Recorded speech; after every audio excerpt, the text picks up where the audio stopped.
And the Dutch foreign minister spoke with DD India. He said from co-developing defense platforms and sharing advanced systems to aligning on supply chain resilience and energy transition projects, the Netherlands is emerging as a key European partner of India's pursuit of strategic balance and self-reliance. DD India's Jessica Taneja spoke with the Dutch foreign minister. Listen in. Dutch Foreign Minister David van Weel is on a visit to India. He's met with his counterpart, Dr. S. Jaishankar, the National Security Advisor, Ajit Doval. He's here with us in the national capital. Thank you for speaking to DD India.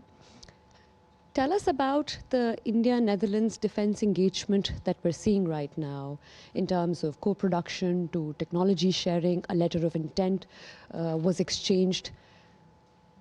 With Netherlands' shared concern in the Indo-Pacific related to certain territorial transgressions, where do you see this partnership evolving in hard security domains? So indeed, we signed a letter of intent on the field of security and defense. It is because we share a lot of interest. We are two countries that are prone to the rules-based international order, that adhere to the freedom of passage on the high seas, which has built our nations and has made them great in trade. And those values are under pressure. So naturally, we find each other as partners there. We joined your Indo-Pacific Ocean Initiative.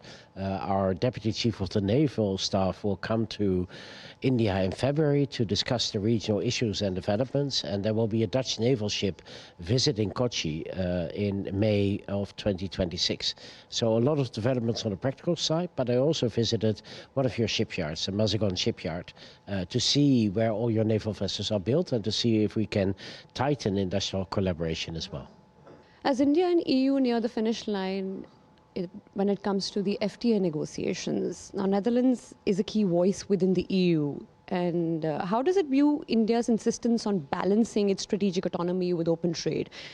And do you see any regulatory and sustainability clauses that could potentially cause concern when it comes to finalization of the free trade agreement that we're expecting soon? So on the first issue, trade agreements, you never know when negotiations are finally through. They are very complex. We are with 27 nations in Europe with all different economies, different interests. But I do believe they're making good progress and that we can reach the final stages on a short time. I think that we are very aligned when it comes down to balancing strategic autonomy with free trade. We adhere to free trade. We want to have free trade. At the same time, we see players in the world that are less open or less open to having a win-win situation in trade. So balancing that, making sure that we don't have single dependencies, that we diversify our supply chains is definitely an objective that both the EU and India share. And on sustainment and regulations, yes, there will be clauses in there for the benefit of the whole world, I would say, to have common standards so that we bring our sustainability to a higher level.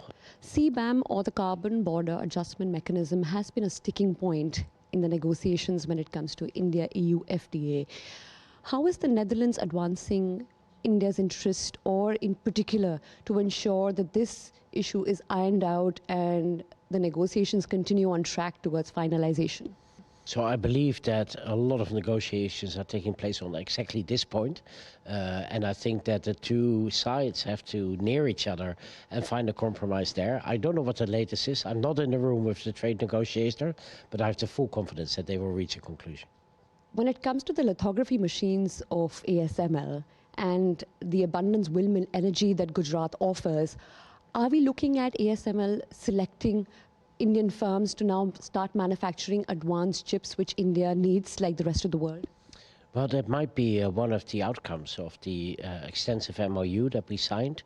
The MOU sees in different areas potential for growth of that relationship, so in the field of research and development, in the field of talent development, but we also noted the wishes of the Indian side to have more production facilities in India. So that was the visiting Dutch foreign minister speaking to my colleague in the national capital this evening.